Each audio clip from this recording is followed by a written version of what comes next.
New मंथन classes की ओर से आप सभी को हार्दिक शुभकामनाएं, हार्दिक बधाई। आप हार्ड लेबर करें आप और आप सफल हो। न्यू मंथन क्लासेस के मंथन ऐप से आप जुड़ सकते हैं। न्यू मंथन क्लासेस के ऑनलाइन क्लास जैसे बीपीएससी टीचर है, बीपीएससी है, बीपीएससी, फिर बीपीएससी आपका बीपीएससी से संबंधित जो भी एग्ज़ाम आता है, बिहार दरोगा है, फिर इसी तरह से बिहार एसएससी है, अन्य जो भी एग्ज़ाम होता है उसके लिए आप मंथन ऐप से जुड़ सकते हैं। बिहार टीचर के लिए 500 रुपया फी है। आप जुड़े और इससे लाभ उठाएं। आज हम लेकर के आए हैं बायोलॉजी में सेल चैप्टर को एनसीईआरटी से, और बेसिक क्वेश्चन है। आप इस बेसिक क्वेश्चन को जानकारी होना चाहिए आपको। तो कोशिका को हम लोग इंग्लिश में सेल कहते हैं। इसी से रिलेटेड कुछ क्वेश्चन है, उसका डिस्कशन करेंगे। तो इस चैप्टर को शुरू करने से पहले बेसिक चीज़ आपको बता देते हैं। सेल कहते किसको है, कोशिका किसको कहते हैं। इसको बेसिक यूनिट ऑफ लाइफ कहते हैं। अर्थात जो हम लोग का शरीर है या पेड़ पौधा है, बहुत सारी कोशिकाओं से बनी हुई है। जिस तरह से एक मकान बनाया जाता है, उसमें एक एक ईंट जोड़ करके उसके बाद बहुत बड़ा सा बिल्डिंग तैयार किया जाता है, लेकिन उसमें एक एक ईंट जोड़ी जाती है। उसी तरह से जो हमारा शरीर है उसमें उसका जो यूनिट है, उसका जो इकाई है, एक कोशिका है, और फिर बहुत सारी कोशिका मिलकर के उससे बहुकोषीय जीव का निर्माण हुआ है। तो इसमें सबसे पहले जाने कि सेल का खोज किसने किया था। तो रॉबर्ट हुक ने किया था।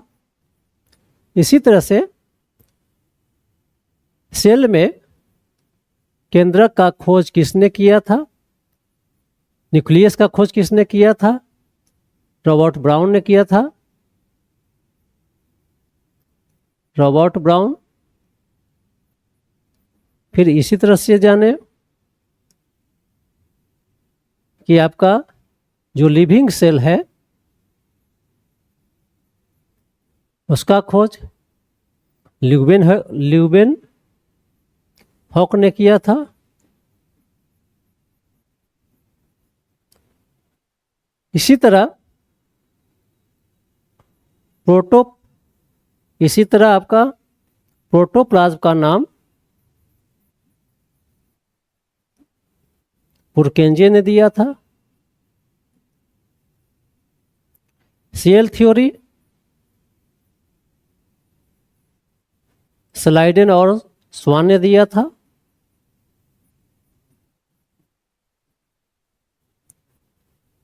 तो हम जो बेसिक है, जो डिस्कवरी से, खोज से, वो बतला दिए कि सेल है क्या, यह बेसिक यूनिट ऑफ लाइफ है, इकाई है जीवन का।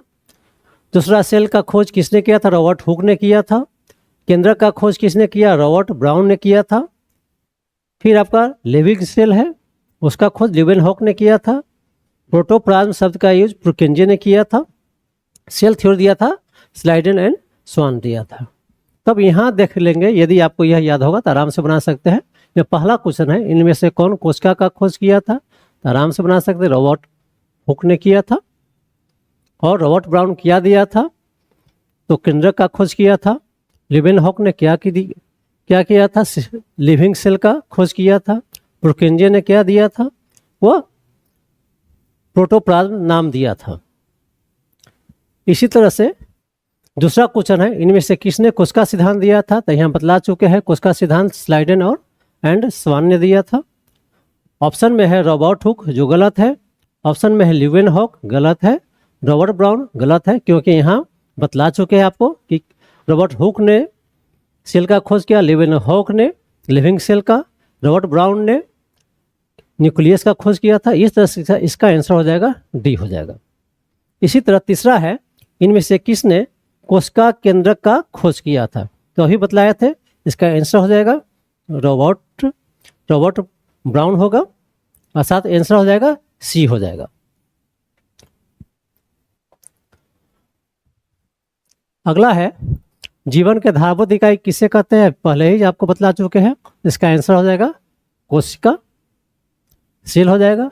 और इसी कोशिका से ऊतक का निर्माण होता है, टिश्यू का निर्माण होता है, फिर अंग का निर्माण होता है, बहुत सारे ऊतक मिल करके। तो इस 4 का आंसर हो जाएगा ए। 5वां है एक कोशिकीय जीव का उदाहरण है, अर्थात यूनिसेलुलर ऑर्गेनिज्म का एग्जाम्पल क्या क्या है, तो अमीबा है, पैरामीशियम है ऑप्शन में है, सी में जीवाणु है, इसका आंसर डी हो जाएगा, अर्थात तीनों है। उसी तरह से इनमें से कौन बहुकोशिकीय जीव का उदाहरण है, अर्थात जिसमें बहुत सारी कोशिका पाई जाती है, जैसे हम लोग हैं, पेड़ पौधा है, कुछ फंग है, आपका है फंगी है। तो उदाहरण आपका इसमें एग्जाम्पल है कुछ फंगी, सम फंगल प्लांट्स, बी में ऑप्शन है, सी में है जंतु है, एनिमल्स है। तो इसका आंसर डी हो जाएगा आपका। 7वां क्वेश्चन है हमारे शरीर का सबसे बड़ी कोशिका कौन है, तो नर्व कोशिका है, नर्व कोशिका। आप जानते हैं सबसे छोटी कोशिका है माइको स्मॉल सेल है, स्मॉलेस्ट सेल है आपका माइकोप्लाज्म। इसी तरह सबसे बड़ी जो सेल है लार्जेस्ट सेल, ऑस्ट्रिच जो पक्षी है उसके अंडा का है। और सबसे लंबी जो सबसे बड़ी जो कोशिका है वो हो गया नर्व सेल का।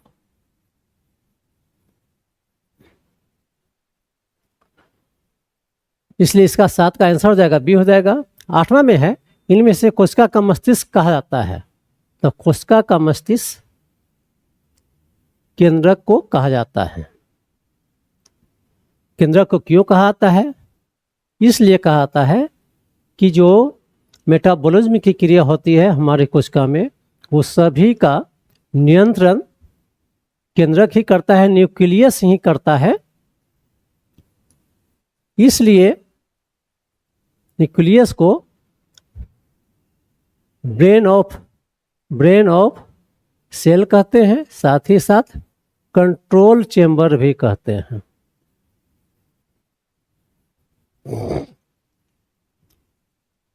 केंद्रक के जो न्यूक्लियस होता है, पहले बतला चुके हैं कि सेल में न्यूक्लियस की खोज रॉबर्ट ब्राउन ने किया था। इसका 4 पार्ट है, न्यूक्लियर मेम्ब्रेन, तीसरा है न्यूक्लियोप्लाज्म,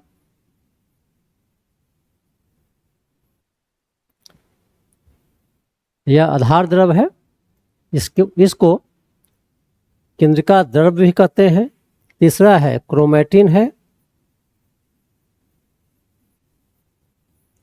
चौथा है केंद्रिक न्यूक्लियोलस, केंद्रिक न्यूक्लियोलस कहा जाता है। तो इसका 4 पार्ट होता है। आपका यह बाहरी भाग है, यह मैट्रिक्स है अर्थात आधार द्रव है, यह डीएनए और आरएनए से बना होता है।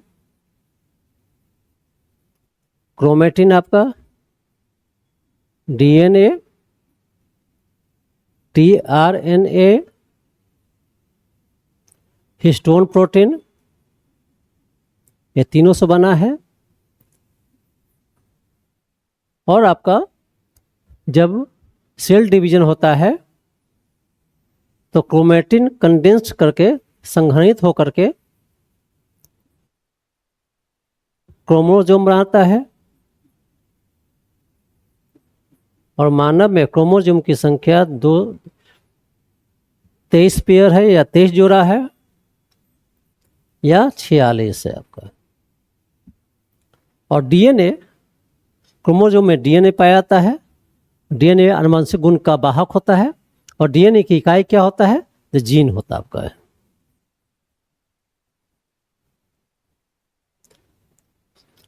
तो अब यह जाने आप कि केंद्रक क्या होता है। केंद्रक के बारे में इतना और डिटेल बतला दिए हैं। अब अगला क्वेश्चन है, इनमें से किसे जीवन का भौतिक आधार कहा जाता है? तो इसमें ऑप्शन है, ए प्रोटोप्लाज्म, बी है केंद्रक, सी है क्रोमोजोम, डी है कोशिका अंगक, अर्थात protoplasm, nucleus, chromosome, cell organelle. ये इसका आंसर होगा प्रोटोप्लाज्म। इसके बारे में आप जाने कि प्रोटोप्लाज्म क्या है। आपका प्रोटोप्लाज्म यह जीवन का भौतिक आधार है, सिंपल है। इसका दो पार्ट आपका है, साइटोप्लाज्म,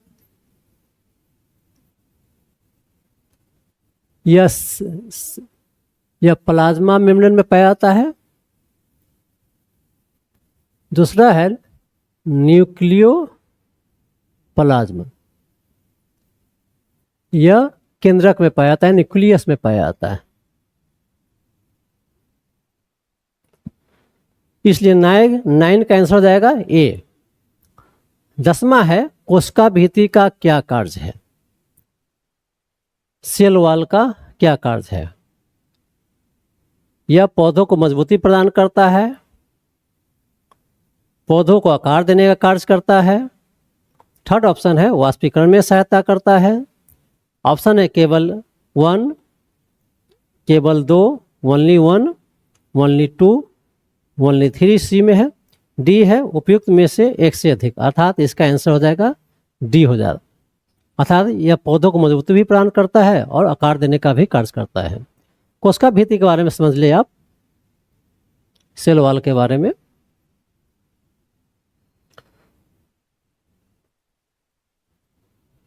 सेल वॉल यह एनिमल में नहीं पाया जाता है। पाया किस में आता है? प्लांट में।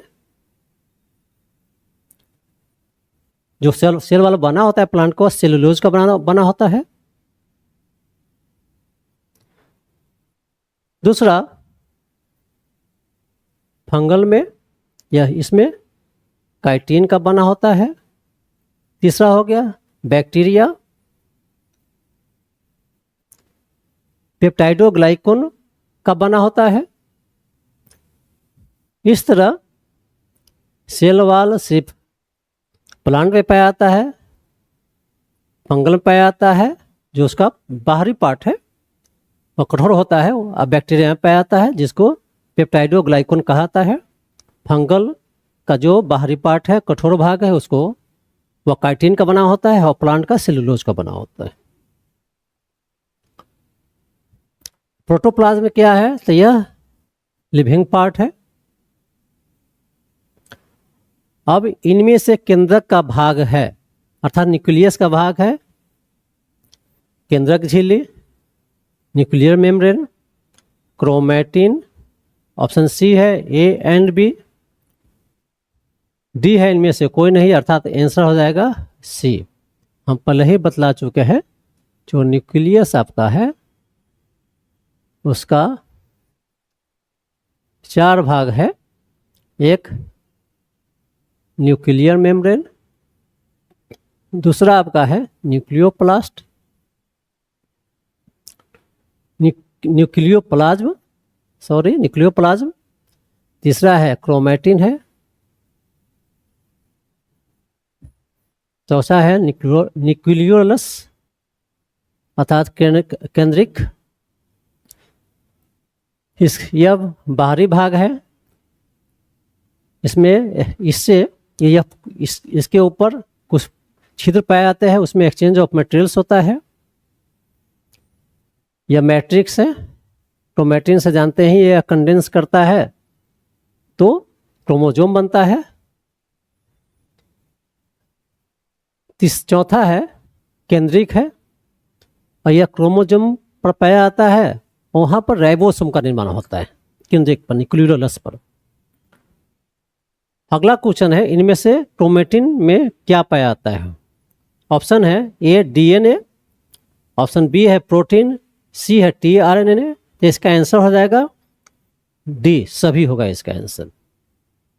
यह बतला चुके हैं कि अर्थात इसमें डीएनए भी होता है, क्रोमेटिन में हिस्टोन प्रोटीन भी होता है और टीआरएनए होता है।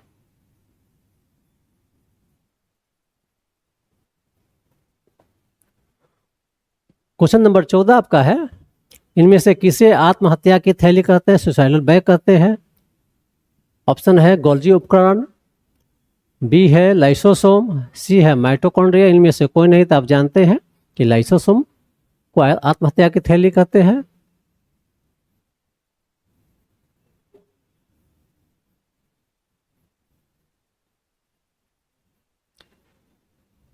अब लाइसोसोम को आत्महत्या की थैली कहते हैं, तो लाइसोसोम के निर्माण में, फॉर्मेशन में जो गोल्जी एपरेटस है उसका योगदान होता है। और लाइसोसोम में एक डाइजेस्ट एंजाइम पाया जाता है,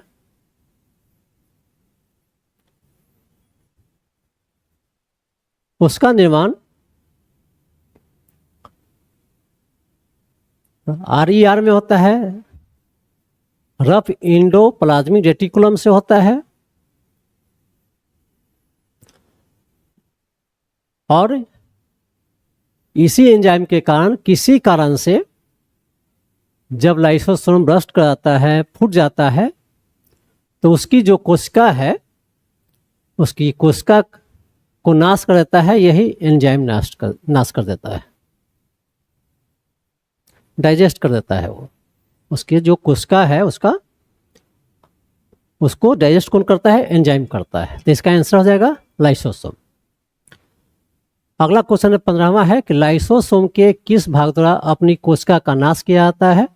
तो अभी बतलाया है कि एंजाइम के माध्यम से, अर्थात उस एक एंजाइम है, डाइजेस्टिव एंजाइम है, उसका निर्माण आरईआर में होता है, रफ एंडोप्लाज्मिक रेटिकुलम में होता है। और उसी एंजाइम से जब लाइसोसोम बर्स्ट करता है, फूटता है, तो उसके कोशिका का नाश कर दिया जाता है। दूसरा ऑप्शन है कोशिका है, आप जानते ही है, बेसिक यूनिट ऑफ लाइफ है। मेटाबॉलिज्म क्या है? एक प्रोसेस है। क्वेश्चन नंबर 16 है, इनमें से किसे कोशिका का ऊर्जा घर कहा जाता है? पहला है गोल्जी उपकरण, दूसरा है लाइसोसोम, तीसरा है माइटोकॉन्ड्रिया। तो आप लोग जानते होइएगा, याद क्यों होइएगा कि माइटोकॉन्ड्रिया को कहा जाता है कोशिका का ऊर्जा घर।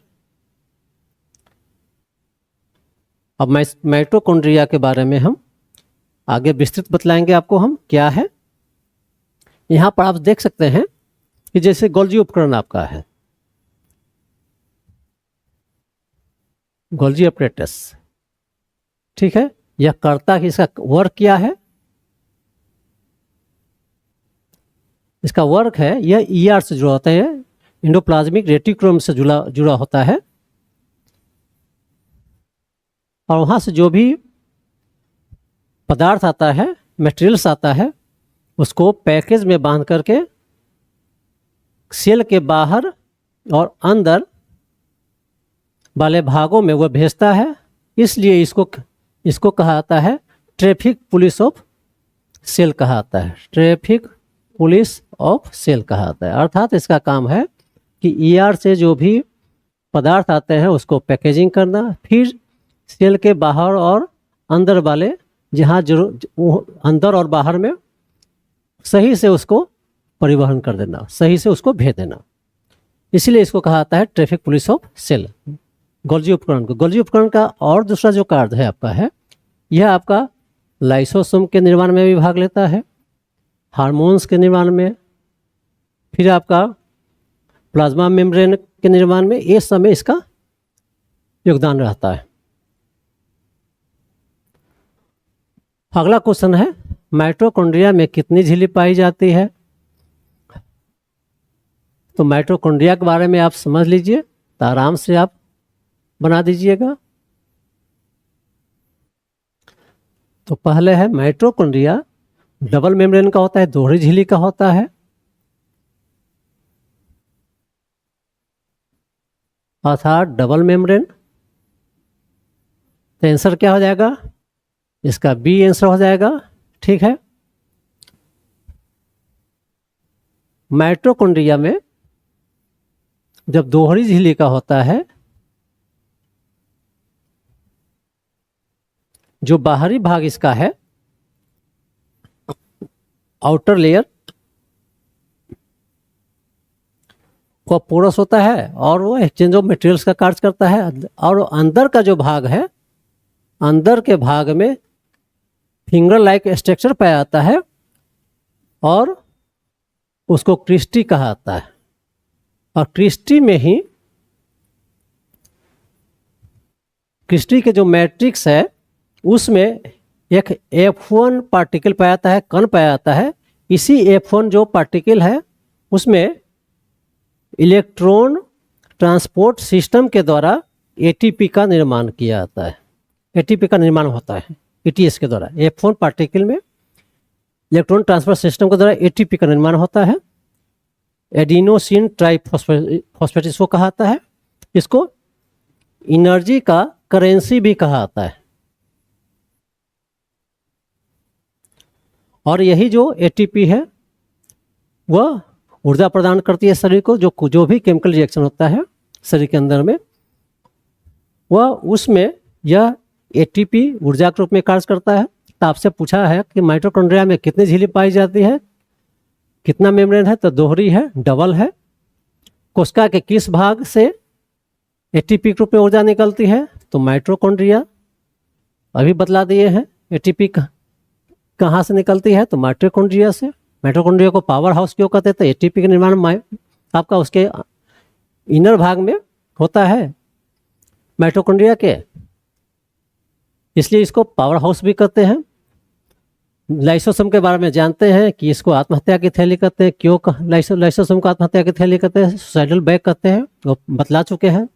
गोल्जी उपकरण का क्या वर्क है, गोल्जी एपरेटस का क्या है, वही बतला चुके हैं।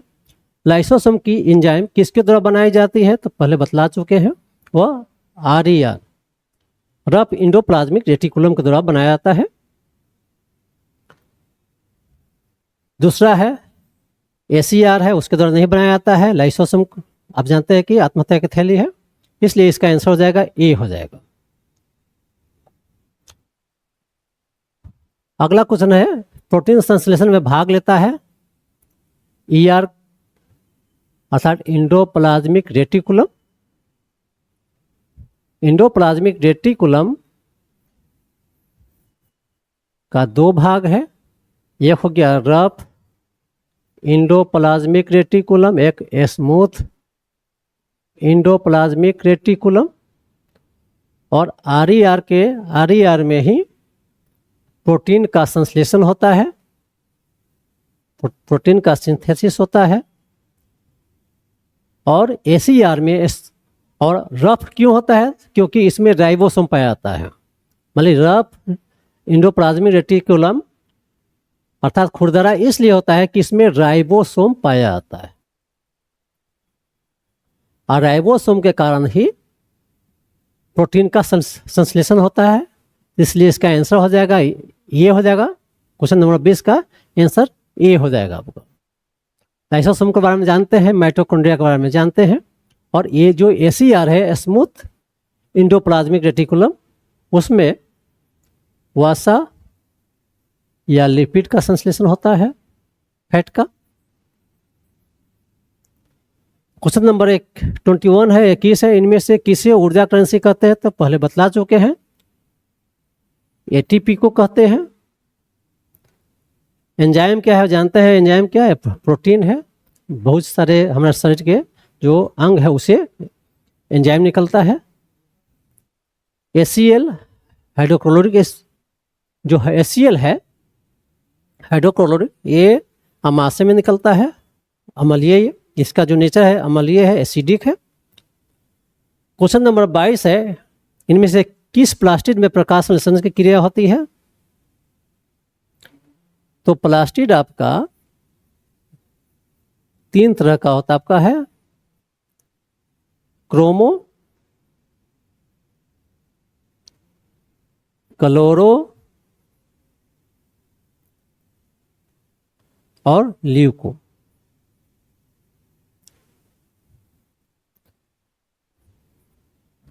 क्लोरो में आपका, क्लोरो में ही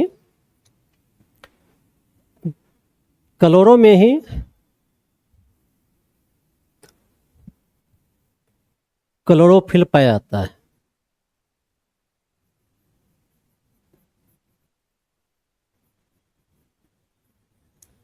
क्लोरोफिल कहाँ पाया जाता है? यह पिगमेंट है, यह पत्ता में और तना में, हरा तना में आपका, और यहीं पर इसी क्लोरोफिल में फोटोसिंथेसिस की क्रिया होती है। क्रोमोप्लास्ट जो रंगीन पदार्थ है पेड़ पौधा का, उसमें पाया जाता है।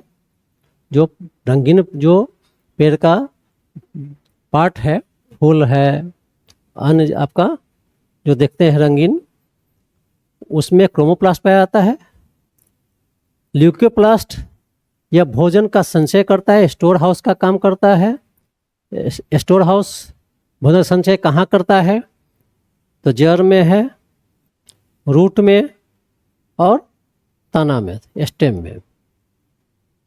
तो अब क्वेश्चन देखिए, इनमें से किस प्लास्टिड में प्रकाश संश्लेषण क्रिया होती है? तो क्लोरोप्लास्ट हो जाएगा आपका, आंसर बी हो जाएगा। क्रोमोप्लास्ट जो रंगीन भाग है वो पौधा का, उसमें पाया जाता है। ल्यूकोप्लास्ट का काम क्या है? स्टोर हाउस का, अर्थात भोजन का या संचय करता है। अगला क्वेश्चन है, इनमें से कौन प्लास्टिड फूल तथा फल में पाया जाता है? बतला चुके हैं कि क्रोमोप्लास्ट इसका आंसर हो जाएगा। क्लोरोप्लास्ट में फोटोसिंथेसिस की क्रिया होती है। ल्यूकोप्लास्ट स्टोर हाउस है, भोजन का स्टोर करता है। क्वेश्चन नंबर 24 आपका है, इनमें से कौन प्लास्टिड स्टोर के रूप में कार्य करती है? तो ल्यूकोप्लास्ट है,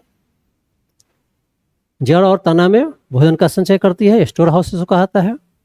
और 7S टाइप राइबोसोम किस भाग में पाया जाता है?